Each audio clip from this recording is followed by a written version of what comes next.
back to another episode of the Coffee, Commerce, and Catechesis podcast. Join us on our journey to learn more about the Christian faith and how we can live it out in our modern world. Free will is a gift given to us by God.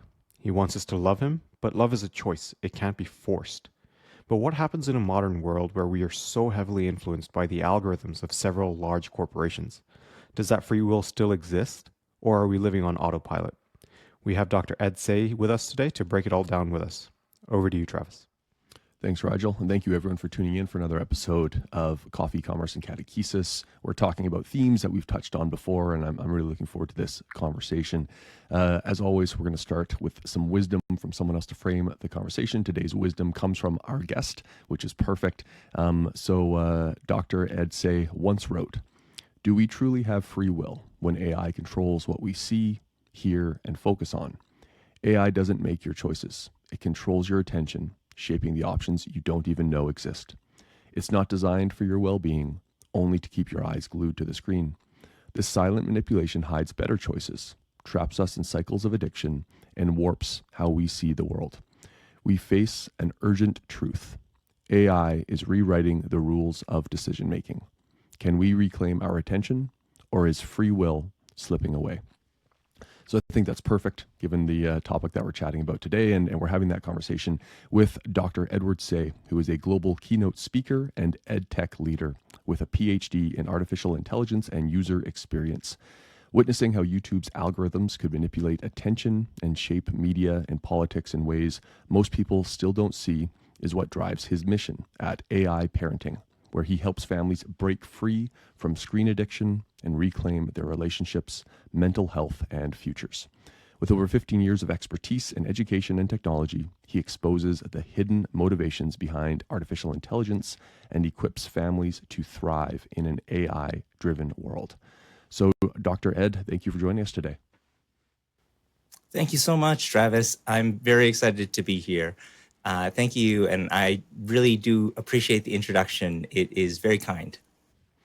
Well, maybe before we dive into a loaded, heavy topic that I think is particularly relevant today when we're recording this episode late 2024, and then when people are listening in 2025, this is a theme that we've come back to many times, and it's top of mind for both Rigel and I as new fathers, thinking about the future for our growing families.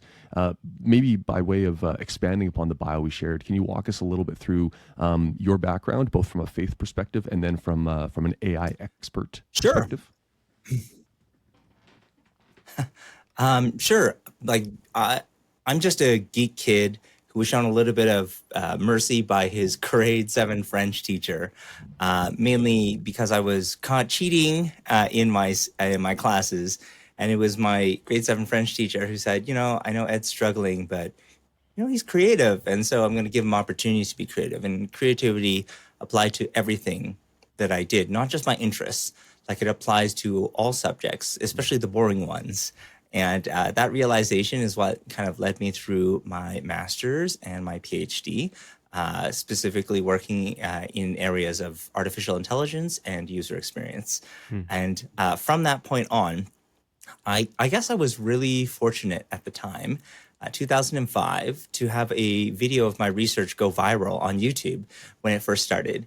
And I started to realize that, this is way more than just numbers.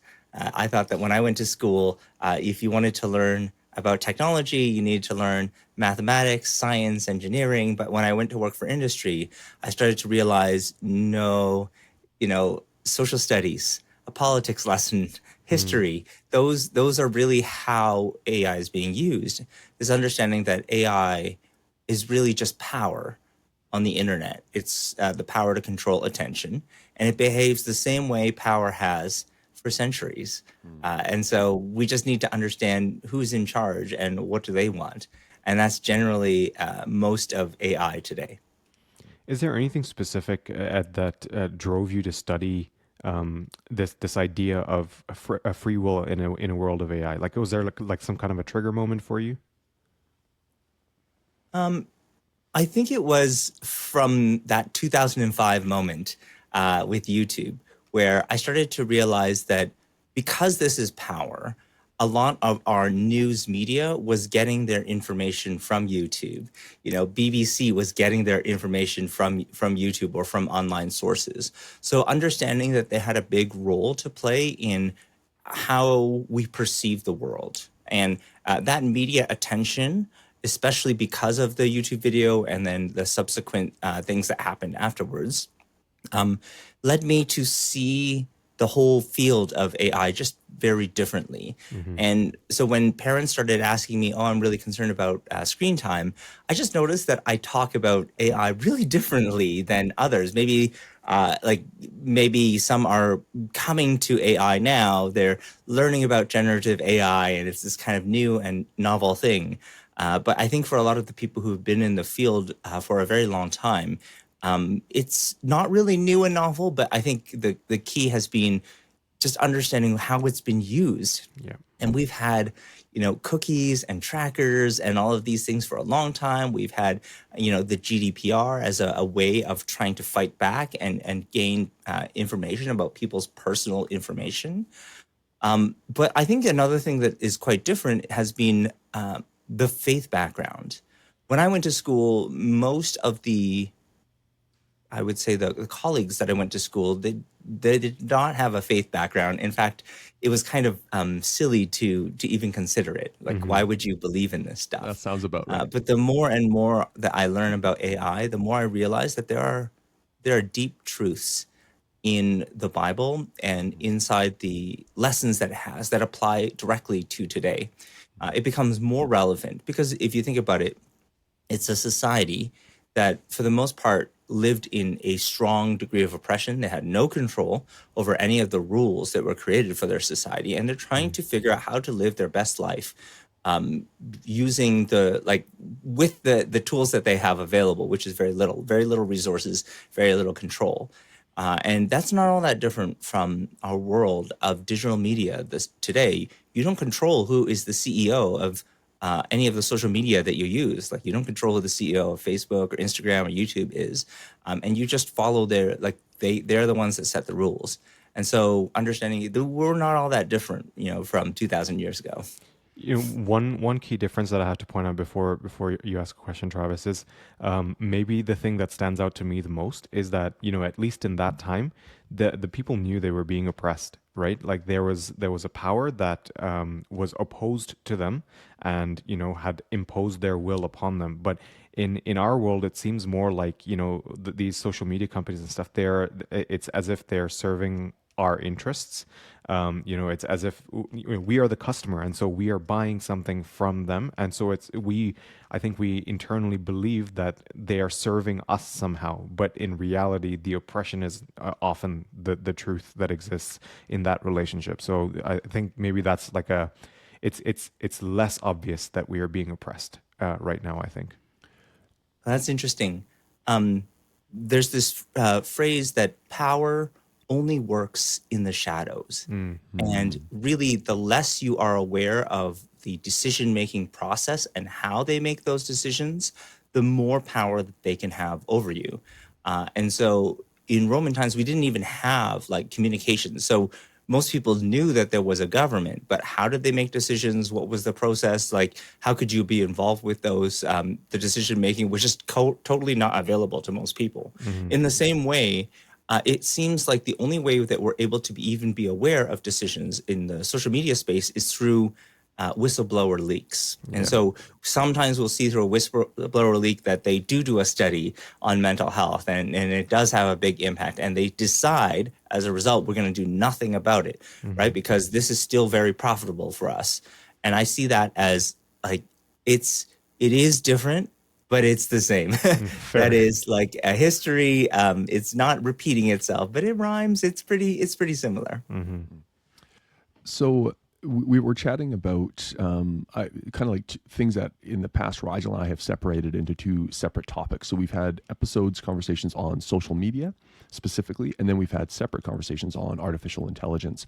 And that was maybe for our own purposes, just to try to put into silos to make it easier to talk about these things as if they're separate themes. But I think kind of what our conversation today is hinting at is the overlap between artificial intelligence as it's applied in our lives and social media is almost impossible to distinguish. Probably like the social media businesses are powered by and heavily utilizing, dependent upon various forms of artificial intelligence. So, Dr. Ed, if let's pretend some of our listeners, we're not even pretending, I'm certain some of our listeners are pretty overwhelmed when they hear even the term artificial intelligence.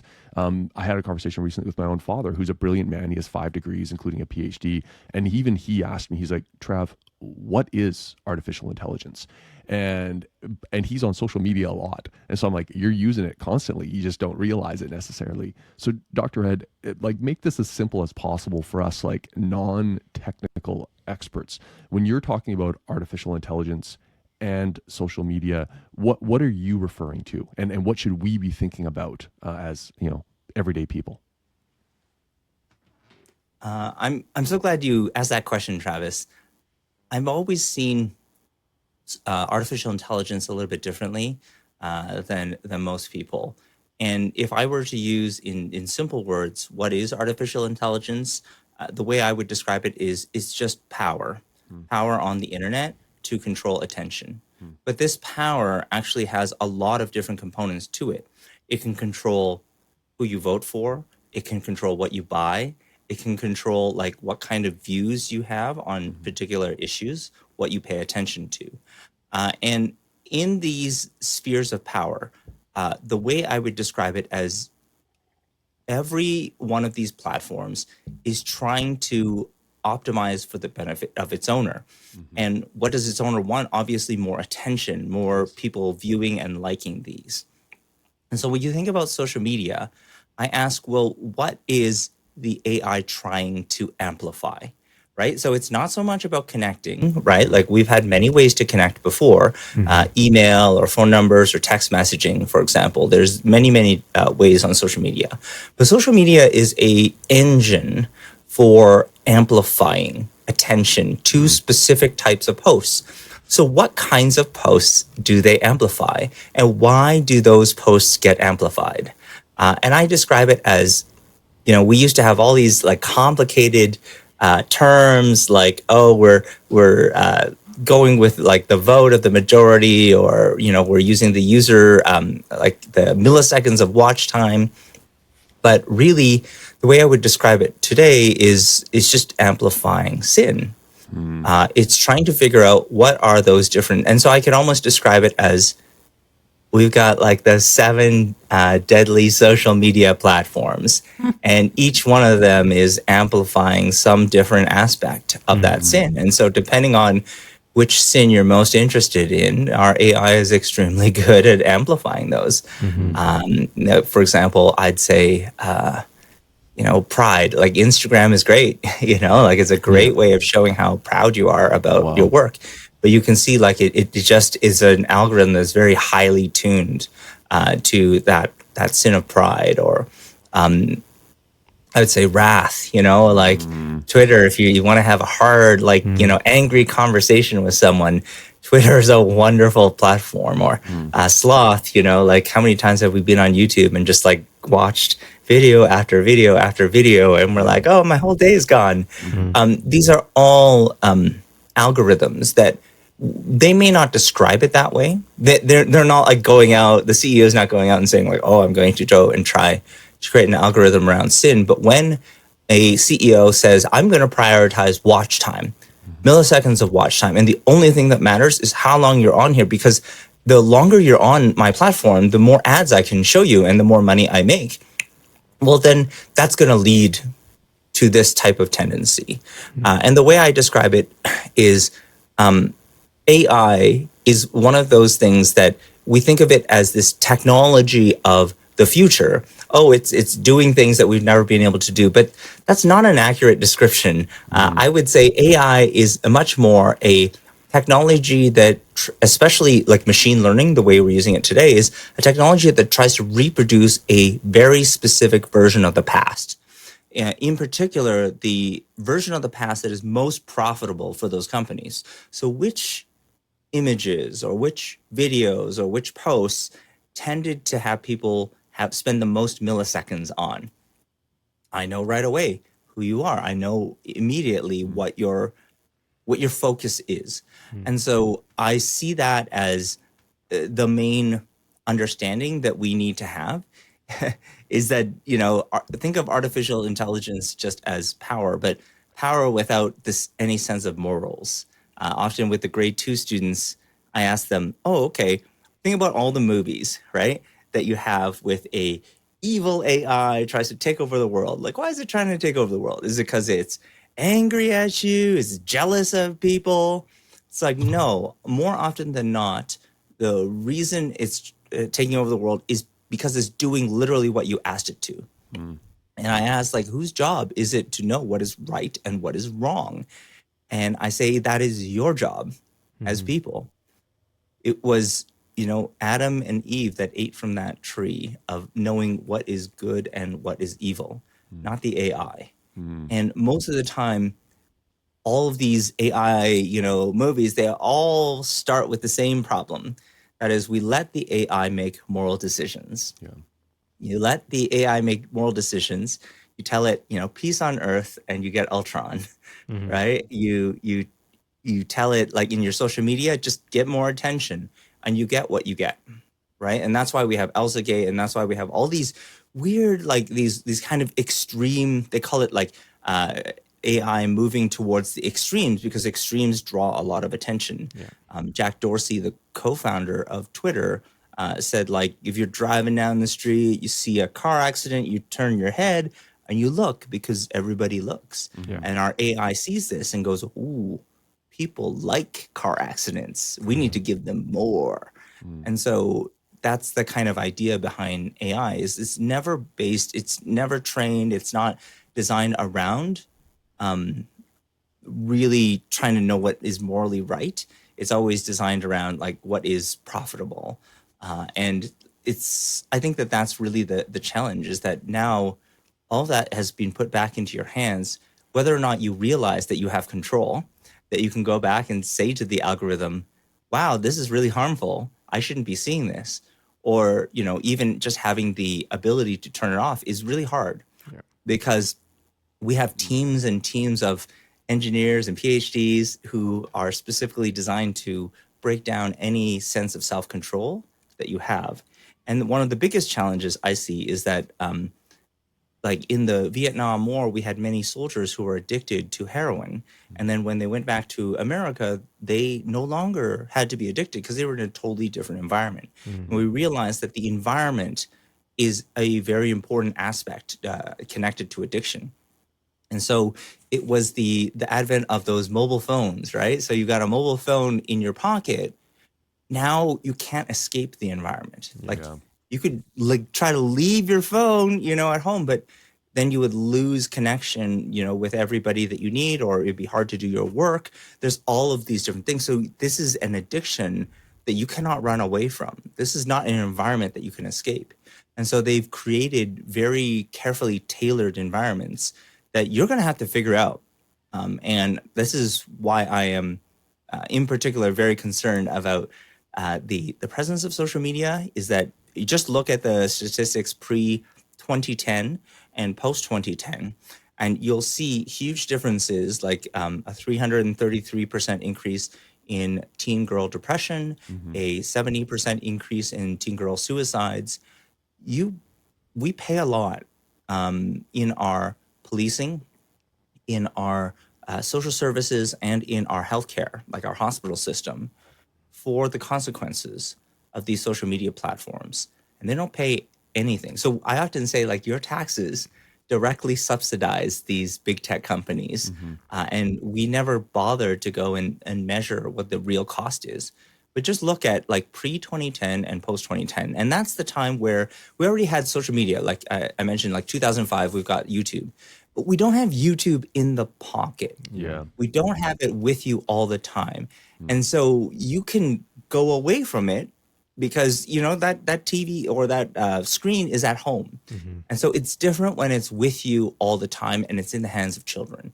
And that's when childhood as a whole fundamentally changed. And we became this nation very addicted. And that's one of the things that we've been really good at in the social media space is we're really good at hacking the endocrine system, pumping you full of dopamine all the time. So you see these posts and you're like, oh yeah, like I feel so great because of other people liking my post, for example.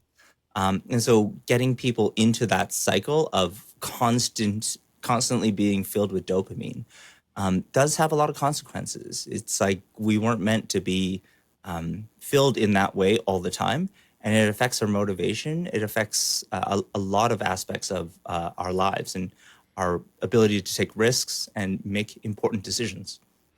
I'll just share something quick, and then Rigel, I'll pass it over to you for the next conversation or next question.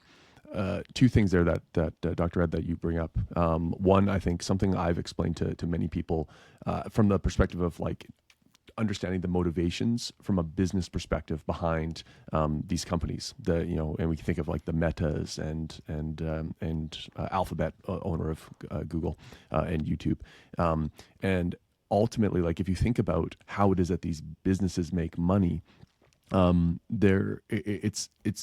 want you to be addicted. And if you aren't addicted to what they're doing and their use of technology to get you addicted, then they're not doing it right, because ultimately their monetization depends upon your attention. And so when you think about it that way, I saw an amazing investment analysis piece that said, movie studios or whatever are not really competing against other movie studios anymore. They're competing against anyone that's capturing time, because there's only 24 hours in a day for every person. And so it's a competition for your time. And the best way to monopolize your time is have you addicted to the thing. So to your point about, the dopamine hits and all that kind of stuff, the more that they keep you coming back for more, the less time you have for other stuff, including things that are probably good for you. And, I'll just add this comment and then pass it to you, Rigel. I find I've started somewhat recently doing twice a week, I'll do a social media fast. So for a day, I'm not allowed to go on social media. And it's frightening, the pull, the draw I feel to go on social media on those days. And I already don't use social media a lot. Like I only have LinkedIn and Facebook, and I guess YouTube for the podcast and stuff. But like I don't have TikTok, I don't have Instagram, I don't have Snapchat, I don't have all these other ones. And yet I feel physically compelled to go on these social media sites on the days that I'm fasting from it. And I'm aware of this stuff. And so that makes me think about, what about the people that aren't really aware of this stuff, the pull that they must feel. Anyways, it makes it really stark for me, the issues that you're highlighting and concerned about. Rigel, over to you. Yeah, so a couple things to mention. We're getting into this topic of free will now, and how much do we really have if we're being controlled by algorithms. And we saw God's absolute decision to grant us our free will. As even in the case of like Judas, he brought him into his circle, he washed his feet, he did all the things to try and influence Judas to maybe correct himself, go down the right path. But at the end of the day, he respected his free will. Like he doesn't he doesn't go to the point of like making sure that we take a certain path. Like the choice is still ours. But it seems like with these companies, you mentioned, Ed, that they have psychologists and they have engineers that are like looking to keep giving you dopamine hits and stuff that keep you coming back, and they're very focused on achieving a single goal, which is keeping your attention drawn to whatever platform it is that they have. I think one of the things that came up for me that really scared me was TikTok when it first came out. The algorithm was so good that I don't use it anymore. Because I found that I would go on there and it's like 4 hours later that you're like, whoa, like what just happened? Other social media platforms, they aren't so good that they keep you there for that long. So it's like, it's more of like a secretive pull, but TikTok was like so blatantly good that I was just like, okay, like I can't do that. And so I just don't use it anymore. But, there's something to be said for how algorithms are designed and how we feed them. Like it's not as if the companies themselves will necessarily say, this is exactly what I'm going to show you. We kind of tell the algorithm based on our preferences and the things that we spend our time doing, the videos that we spend time watching, the likes that we give, the comments that we give, that this is what I want more of. So in this world where their algorithms do exist, we do have some level of control over them. How do you recommend that we navigate it if we are going to continue using social media? That's a really great question, Rigel. And I'm so glad you mentioned about TikTok, because I felt that like TikTok is a really good example of where we're moving in terms of social media, from this idea of we need to measure things like likes and comments and shares, to now we don't need that anymore. Now we can simply look at the milliseconds of watch time. Mm. And what's beautiful about milliseconds of watch time is that you don't consciously control it, right? Like you're not controlling, oh, I'm going to spend a few more milliseconds, Mm. but the AI can see that. Mm. And so I often say this type of data, you flick a few videos on TikTok and you find like, oh, it's suddenly found out who you are, what your interests are, like, and you didn't actually like click like, or you didn't actually, click share or write any comments. It just through a few flicks of your thumb, it kind of figured out who you are. Mm. And that's how the algorithms are advancing nowadays, to really understand so much about you through unconscious controls. So not things that you explicitly say, yes, that's me. Yeah, like give me more of that, subscribe. No, no, no. Like nowadays, things have changed a lot in that space, and our ability to give you really good recommendations just based on those milliseconds of watch time is much, much easier. But that throws you into this. So what I will say is that in some countries, like in Europe, we call it, we have the General Data Protection Regulation, so GDPR. And we talk a lot about personal information. And we say like personal information has to be protected and all of these things. But I feel like it's not quite an accurate description. Like, what is this information? It's just like, data that goes into an AI. It's just like weird, like, he spent like this many milliseconds. But what I'm trying to emphasize is that information that you're giving to it is much more like your digital soul. And we are actually, what we're doing with these systems is we're actually creating a spiritual connection with the algorithms.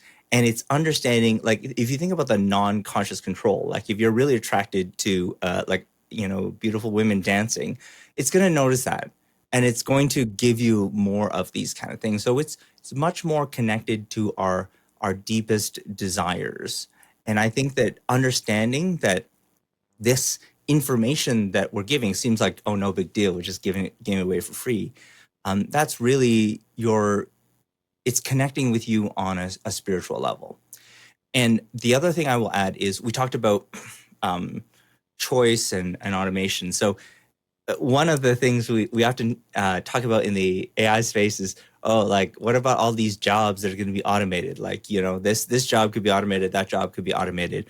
What's going to happen when AI comes and takes all of our jobs? And my message is, there's like no money being spent on trying to automate your job. If you think about the way that most of it, I would describe as a distraction to make you not focus on the type of automation that really is happening today, which is to automate you. So you are the automaton that we are trying to automate. And how do we do that? I mean, you have free will. You can go and make whatever choices that you want. But if the choices that I expose you to are limited, right? You only see like vote for Trump or vote for Trump, right? Like I don't see any other perspective from there. Then I can have a lot of control over what your choices are. And we knew this a long time ago when news media, I think in the early 1900s, did not have to show both sides, right? They were free to just show one perspective. And we knew that they already had a lot of control over what people bought, because that's what you would be exposed to, is whatever ads they would show you. Plus, they would have a lot of control over who would be elected, because any kind of like news media or news articles about that person would have some kind of bias towards it, and you would tend to agree. You would tend to follow that. And so in the same way, in social media, we have this very effective mechanism of throwing you into an echo chamber where you only hear things that are aligned with your perspective, with your point of view. And so the choices that you have, like if you wanted to go and vote for the other candidate, if you're in an echo chamber, it's very hard. It's very hard because you would be directly opposed to everything that you're seeing, everything that you're exposed to.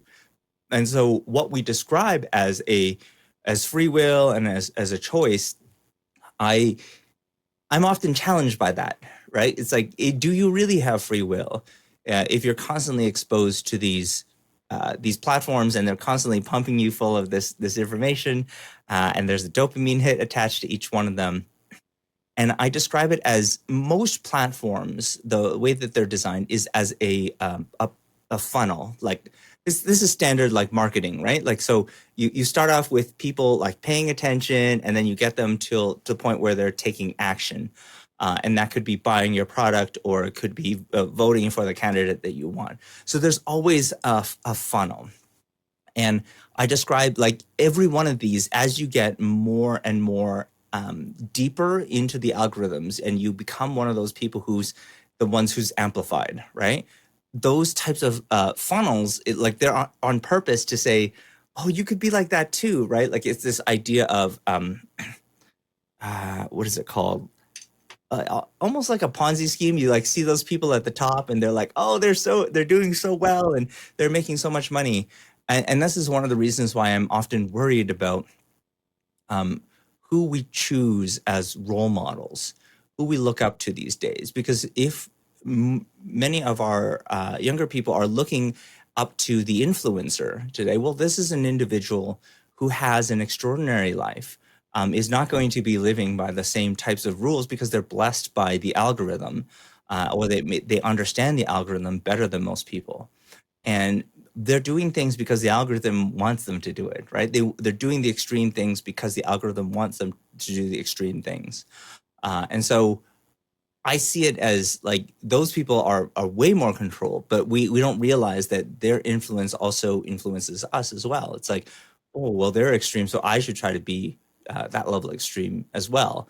And so when we talk about our society, it's like we're just very quick now, because of these echo chambers, which are designed to amplify the most angry voices, right? That forces us to do the quick thinking of putting a label onto somebody. You are this type of person, and I'm not going to talk to you, rather than getting to know people. And I see that as one of the big challenges with respect to our social media, is that we're not here to, because there's so many people. We are. I describe it as, and the schools have an impact here as well. If you think about it, like you're going through regular school or Catholic school, and most of the assignments that you've no choice, right? Like you zero choices, no creativity allowed whatsoever. And you go in, you have to answer the questions, and that's it. And then later you get exposed to social media, and every single post that you see is a decision. Do I like this post? Do I comment on it? Do I buy the thing? Do I agree with that point of view? And so you're exposed to millions and millions of decisions. And this exposure to decisions takes a lot of mental energy. And I described like think about many of the successful people in your life, in our lifetime.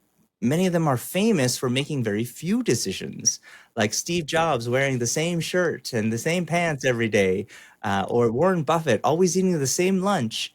These people know that making decisions costs a lot of mental energy, and so they do a lot of work to reduce the number of decisions that they make every day. And so I'd often ask you, or I'd ask the audience, what is one decision that you can make, one less decision that you can make every day? Could it be like even just being exposed to a little bit of social media would give you a lot of energy back because you're no longer like making decision after decision after decision? I see this is one of the reasons why we're just not prepared. And I know that in schools we're trying to say like, oh, we're gonna ban cell phones from schools, but the problem is that social media still exists. It still exists in the home. It still exists in your workplace. It still exists in all other aspects of your life. And so, the school's just saying it's not our responsibility. You're going to have to deal with that on your own. It's just setting our future generation up for a lot of difficulty when they don't know how to handle social media. I think it makes the world of school a lot easier. But I do think there's no choice. You have to, unfortunately, you can't, it's hard to get a job without a LinkedIn profile. It's hard to, do a lot of things without some kind of online presence these days. A lot of our communication, it's not optional, social media, the way that has been in the past. Which leads me, I guess, to an important question for parents, I think, especially for parents. And so, Dr. Ed, should we be using social media at all? And I say that not flippantly. Like, you're right. It's hard to get a job without LinkedIn.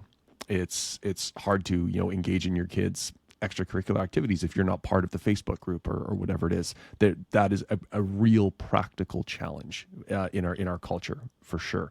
And yet we still have to make the decision to be on these platforms. So we could, in fact, choose if we wanted to decide not to be, or be as close to not being on them as is possible. I know that my wife and I have made the decision that we will have no social media. Our kids will not have their own devices. They will not have social media whatsoever for as long as they live in our home. And at some point, they will have to make their own decisions, of course. But until that decision is theirs to make, the answer is no categorically from us. And there's a lot of people in my life that say that's extreme. You can't control it. And I say, well, I'm going to do my best to do so. What are your thoughts on that? Like, should we be engaging with these platforms at all? And if we are, how much should we be limiting it? I'm getting more and more convinced that it should be minimally at best and as little as possible. But I don't want to be naive. What would you say? Even if your kids never write a line of code in their lifetime, they never go on to any like social media, they don't sign up for any social media accounts, they will train an artificial intelligence every single time they use the internet. Mm-hmm. And so this idea of like, I can escape it is just impossible. Mm-hmm. Right now. Every Google search result that you see, every recommendation, if you watch YouTube, you see it. If you watch Netflix, like there's an AI there. I guess the question is not whether or not you can avoid it or you cannot. I think like in general, just don't use technology, and then that's really the only way to avoid it as a whole. But I think that realistically, we can't. Like even our school requires us to use the Google Classroom or to use different platforms, and a lot of that is still like you're still going to be exposed to those same systems.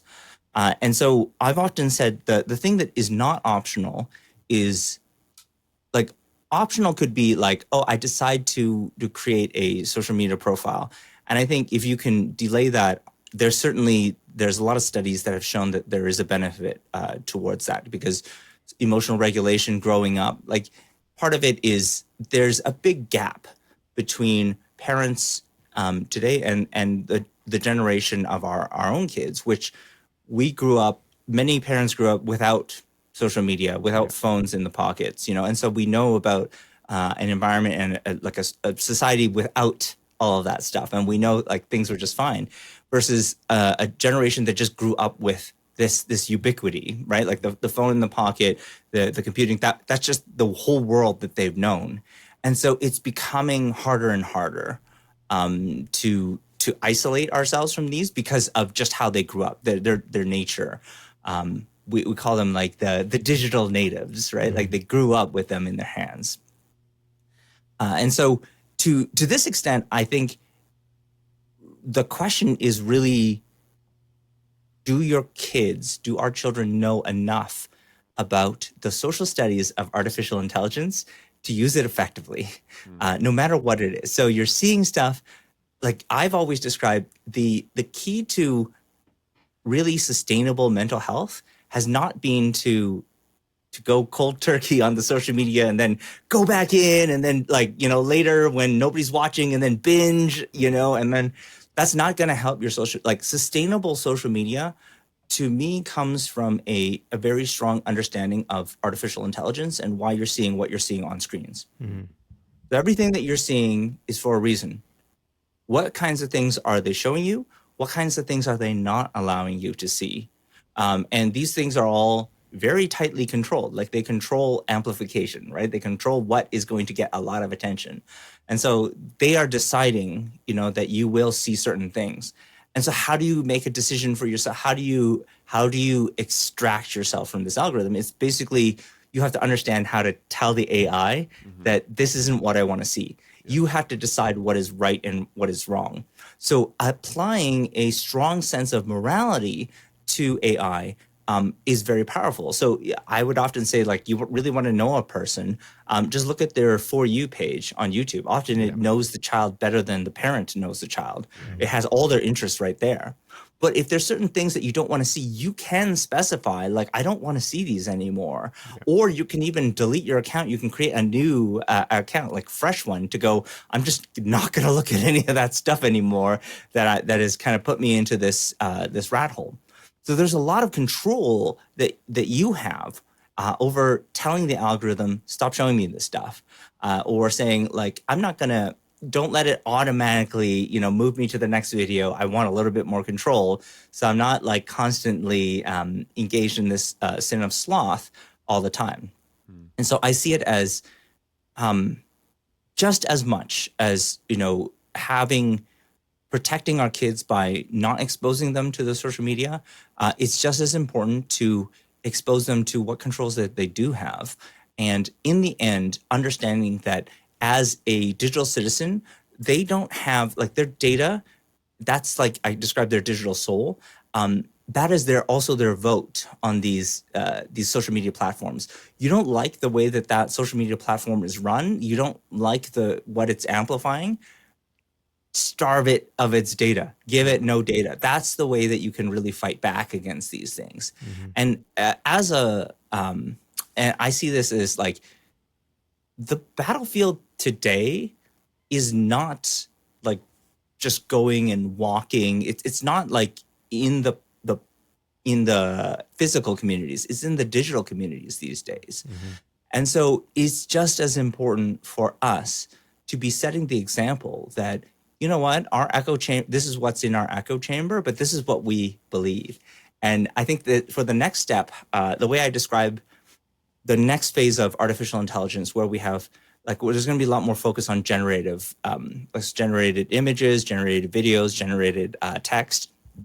So the way I describe it is, your critical thinking is not sufficient in order to deal with the next generation of AI. Because if somebody can manipulate you using text, video, images, or some kind of post, they will. And so what's going to matter more than your critical thinking is, what are your core beliefs? What is your core values that are never going to change, no matter what posts you see?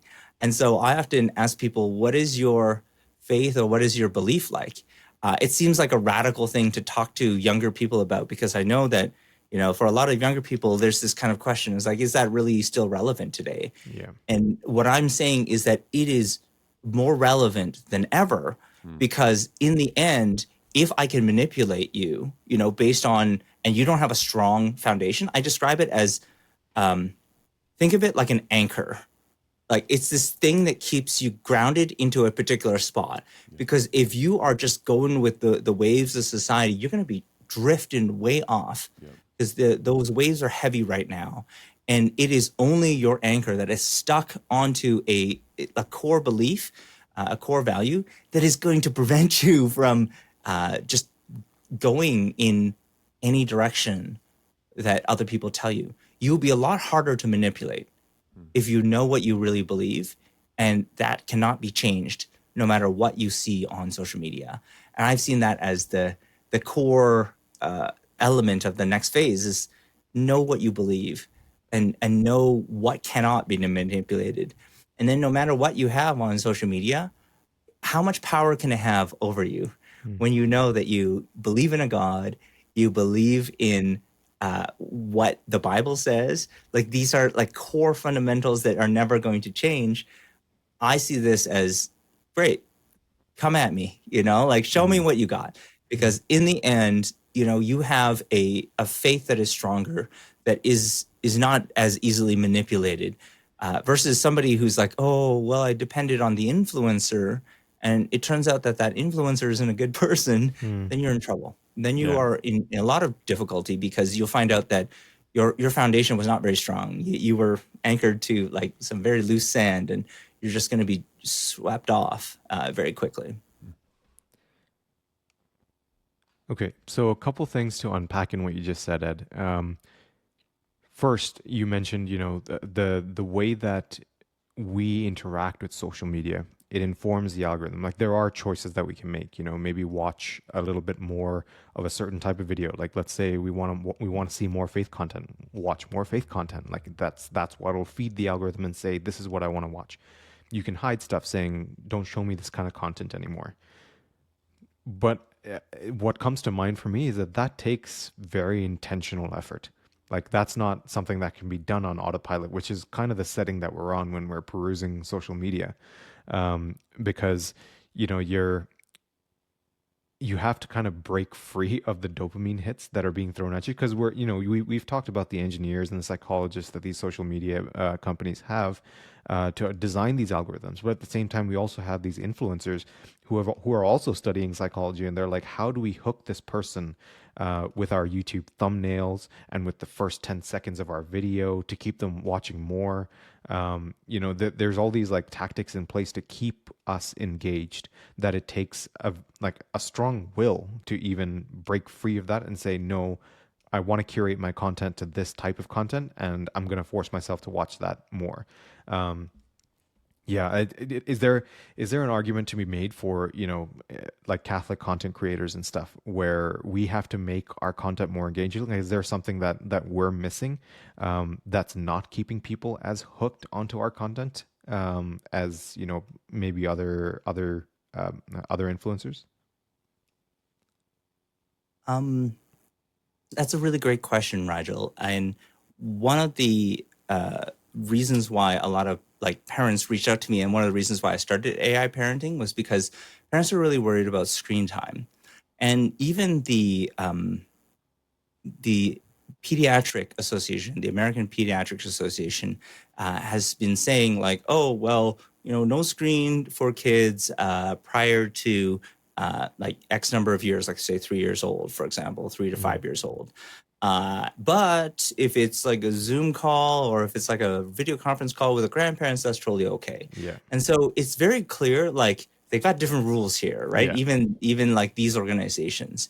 And what I've said is that the screen, it's not so much the screen itself, but it is what you're doing with the screen. Hmm. And so we have this message within AI parenting to don't sedate.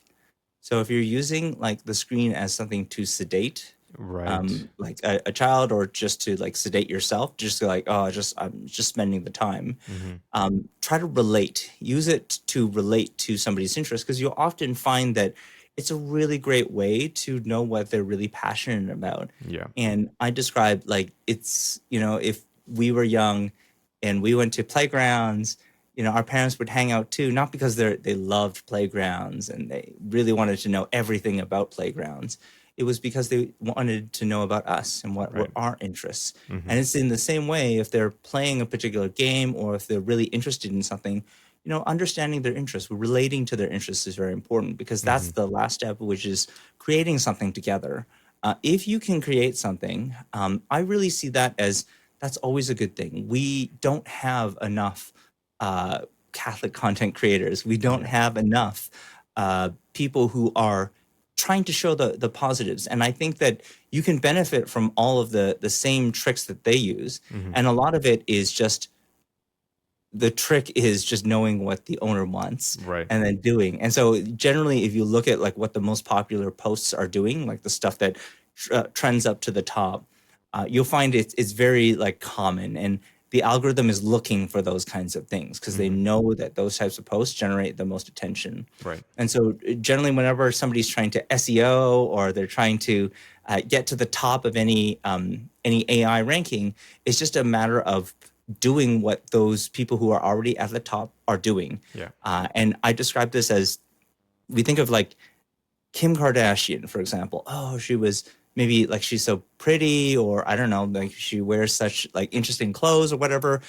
it's like that wasn't her skill. Mm-hmm. Like her skill was being the social media manager Yeah. for Paris Hilton, understanding the algorithm. What was it looking for? What are the things that are trending?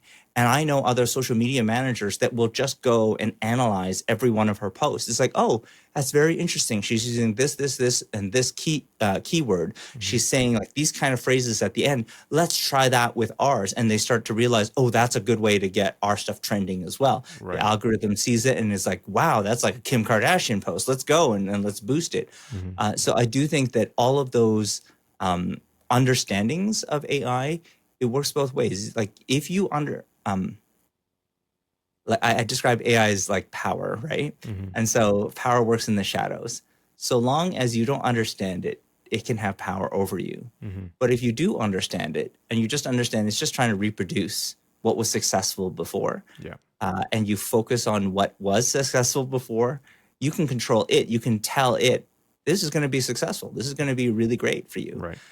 And I see that as this is how we take things back. This is how we take back control. This is how we have an influence. It's not good enough for us just to be passive consumers who are being as much sedated by this content as everyone else.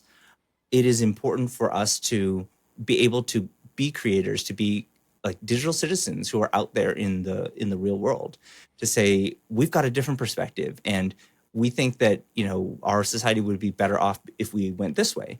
And I do see that as we don't have enough Catholics that are willing to speak up. I don't know what it is. Like it could Yeah. be we don't get it trained in school, or speaking up isn't our thing. Mm-hmm. But I do see it as this is the key time, Yeah. because your opportunity to have an influence, like I described, like, oh man, like Father Mike Schmitz, like he's got his YouTube channel, the impact, the influence that he's having. This can be any one of you. Yeah. It does not have to be just that one person, but people are desperate for a different perspective, Yeah. something that is grounded in core values that they Mm-hmm. can align with, that isn't going to change over time. How valuable is that for us to have a much closer and deeper understanding of who we are as a person, grounded in something that has that kind of those core values that have not changed for thousands of years. Mm-hmm. I see that is what is lacking. There's all sorts of great trends, like, oh man, like check out these like 5 cool ways of using AI today, and Yeah. oh, if you use this, like these prompts, they're going to be like, you're going to be so much more productive. It's like, like that's not the point, right? Like Yeah. the point is like, here are core values that are never going to change, Mm-hmm. that you can really align with. And so take a look at it and let's see if we can make a big difference that way collectively. Well, and I think the key is, we're also not very good at working with each other.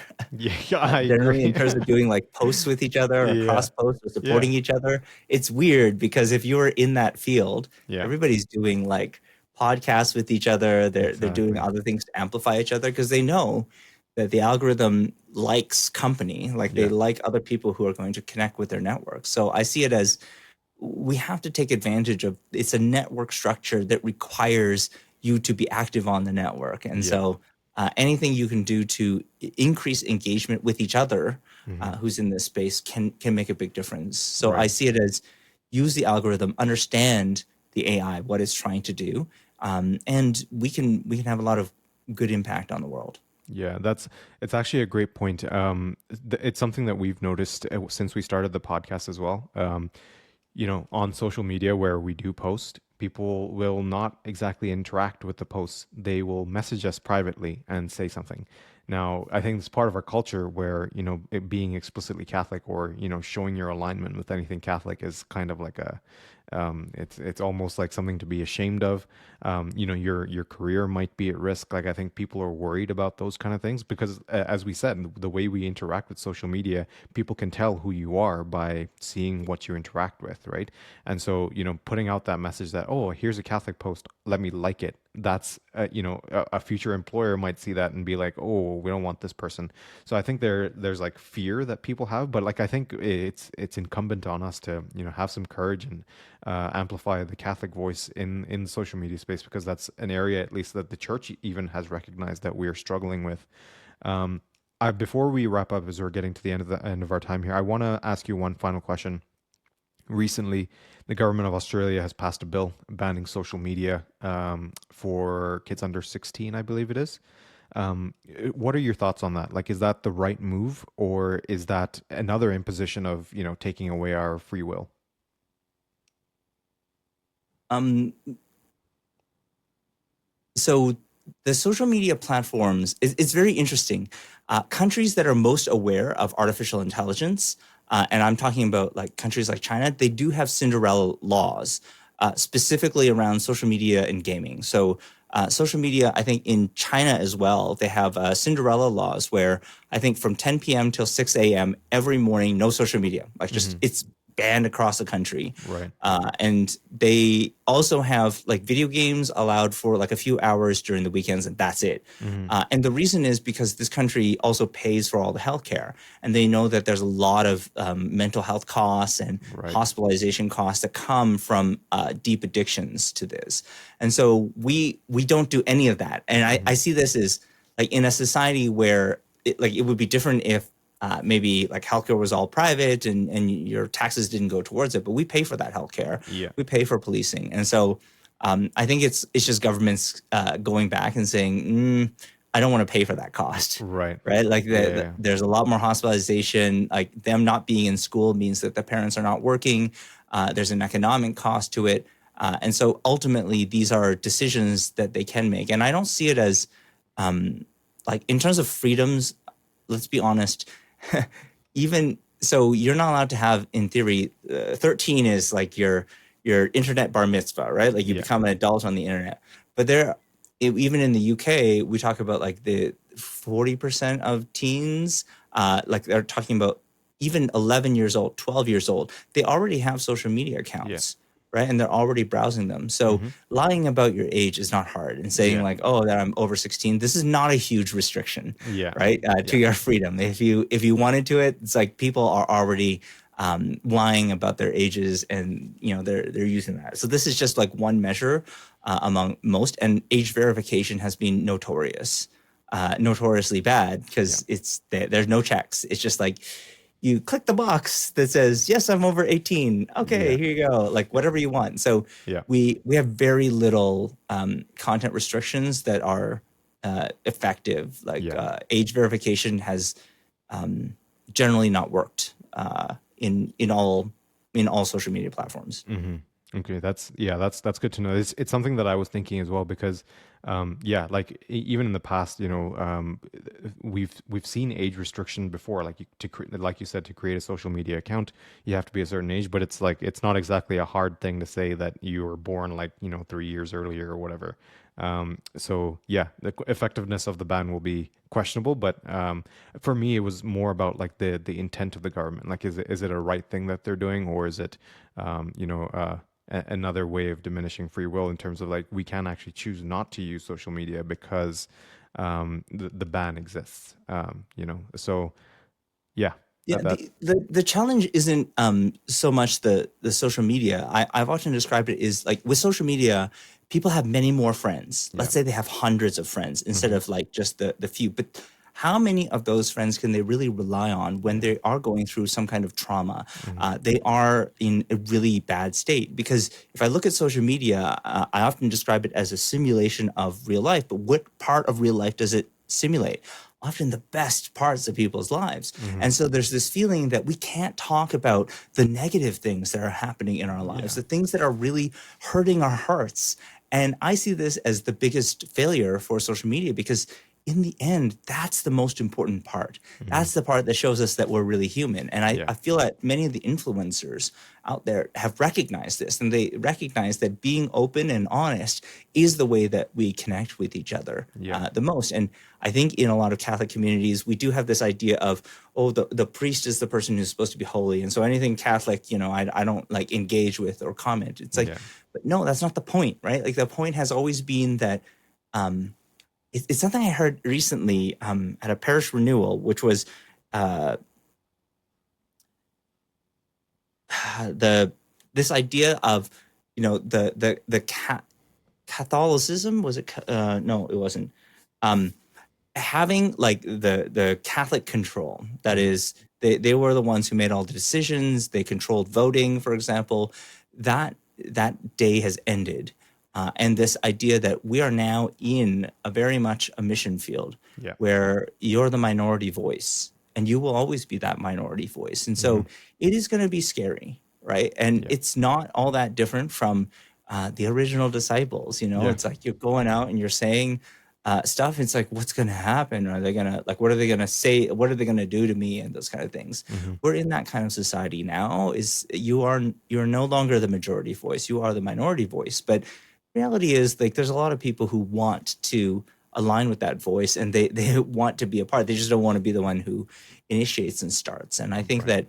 that this is a matter of our own faith and our own belief. Like, I feel that we are in general a very low faith society. If Jesus were to come back today, everybody would say, "Oh, these are like AI generated deep fakes. This can't be Yeah. real."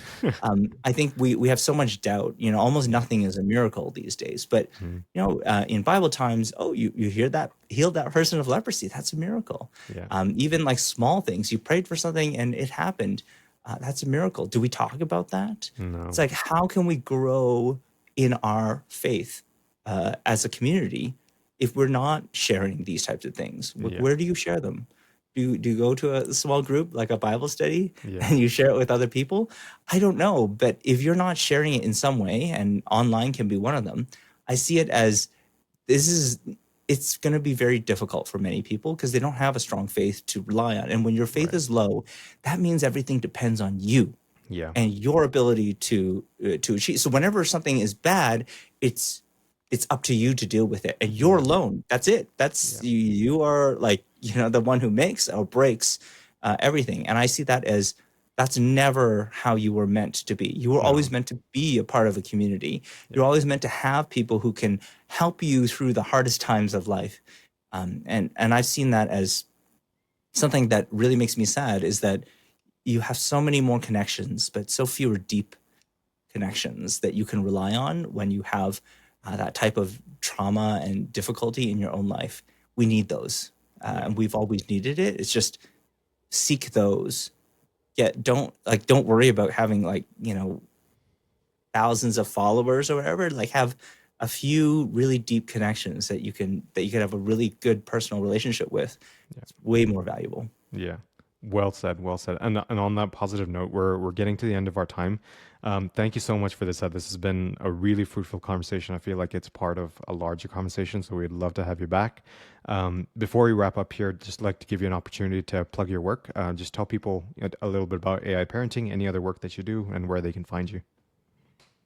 Sure. AI parenting, we're a company that is really focused on making a passion for technology equitable by building these cool wooden robots offline. And the concept with it is each robot, like you learn a little bit of a lesson about AI. There's a little comic book that goes with it, and we do it as a monthly subscription. So you just go to aiparenting.live, and you can learn a little bit more about what we do. Awesome. And on all of our social media, it's like at AI Parenting. Perfect. Thanks so much. Well, as we do, we'll wrap up in prayer. Is it okay if I lead? Yeah. In the name of the Father, and the Son, and the Holy Spirit. Amen. Lord, we thank you for all the many gifts you have given us, and especially the gift of free will. The idea that you are all-powerful and all-knowing, and yet you grant us the right to choose our path is both wonderful and terrifying. We live in a world where we are heavily influenced by external factors, and maybe your gift to us is being diminished. We ask for strength, that you help us to tune out the noise and focus on you so that we may make the decisions that demonstrate our love for you. We ask this through Christ our Lord. Amen. In the name of the Father, and the Son, and the Holy Spirit. Amen. Thank you, Nigel.